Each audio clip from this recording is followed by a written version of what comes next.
Hello and welcome to a Smurd P video, and today I'm looking at X-Men The Trial of Magneto issue 2, and I'm gonna be honest, I've had this issue for a few weeks and I probably have deliberately put off doing this review because I don't feel like I enjoyed the first issue. I don't think I was really gripped, and I probably, this is something that I'd probably just read on Marvel Unlimited for the sake of it, but I felt like it was sort of like a mini event, so I thought that I should do it anyway.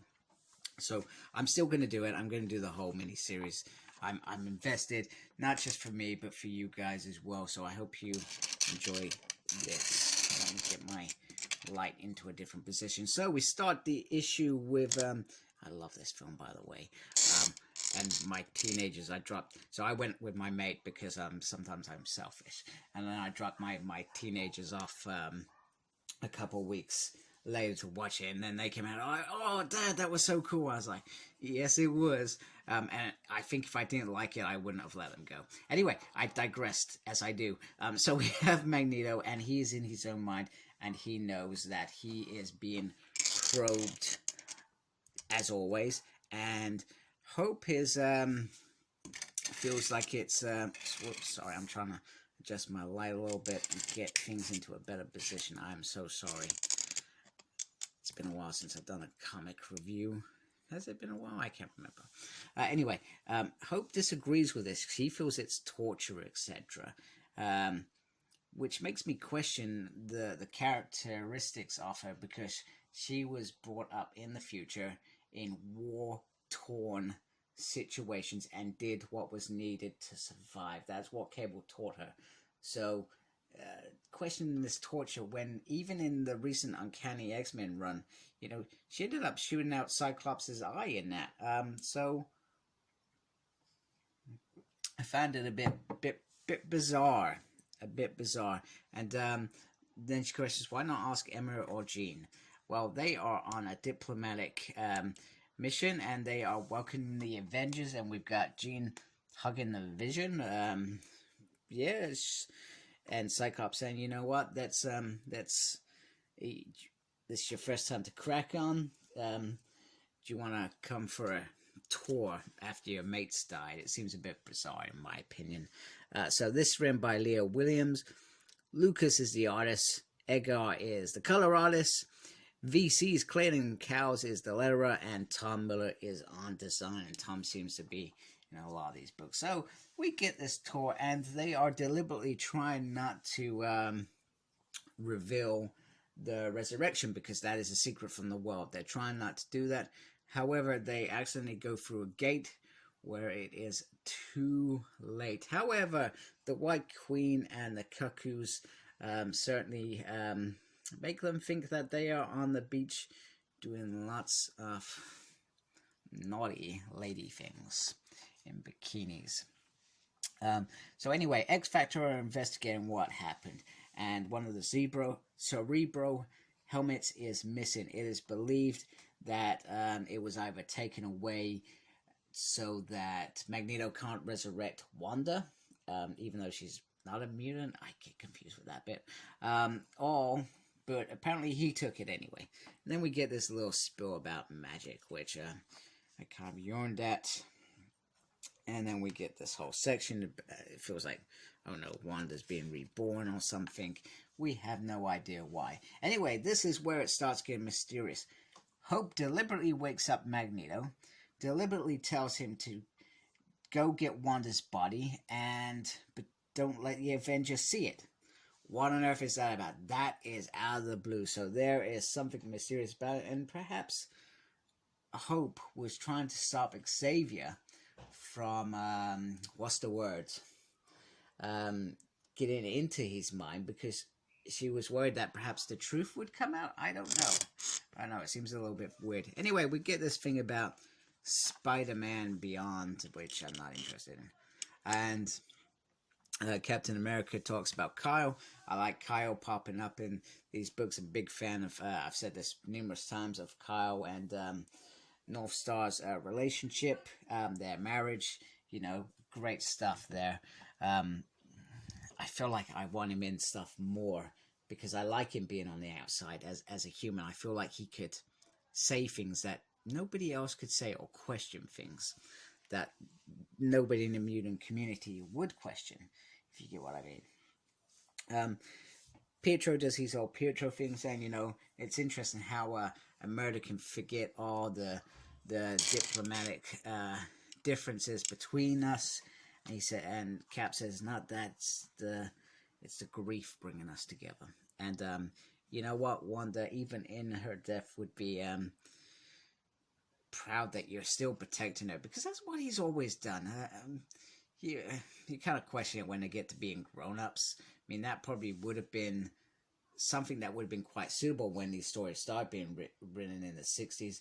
Big brothers would protect their little sisters and their morals and all that stuff. That's probably what was drummed in back then. But, we're way past that, way past that now. And you feel like that should have changed at some point. Or even as, I guess, you grow up anyway, some people are lucky enough they stay close to their siblings. Some, you drift apart slightly because you have families. Then you have your own responsibilities and your own way of living, and it is different. You get together at those special times, but he just couldn't seem to let it go, which is, I'm not sure if that's right or wrong, or just shows more about Pietro's usual arrogance or not. Anyway, Magneto is straight in there. He is after the body, and he is taking no prisoners, and Cyclops wants 5 minutes to deal with it,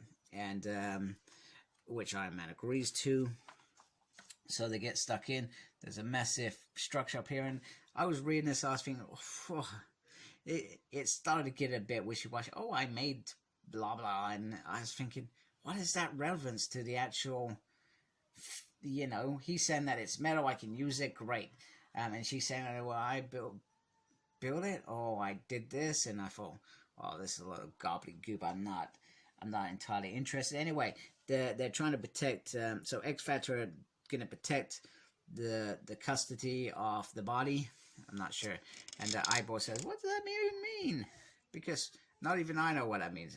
Chain of command, chain of custody. That I guess those are police terms, etc.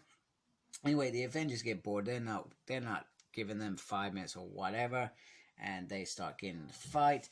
Iron Man's taken out, Vision's taken out, and Carl just happens to pop up after being mentioned a while ago, just kind of out of the blue. And Magneto decides to take him in. Surely Magneto, I know there's probably hundreds of thousands of mutants on this thing, but surely he would know about the one human that they've agreed to be part of this. And yet he is... Well, it's just the fact that Magneto is fighting him. But I feel like he's being brainwashed here by Hope at this point. This is Magneto rationally thinking here, or doing whatever he does. This is what she's making him do. So anyway, we also see here Northstar say, "I'll kill anyone to, if any harm comes."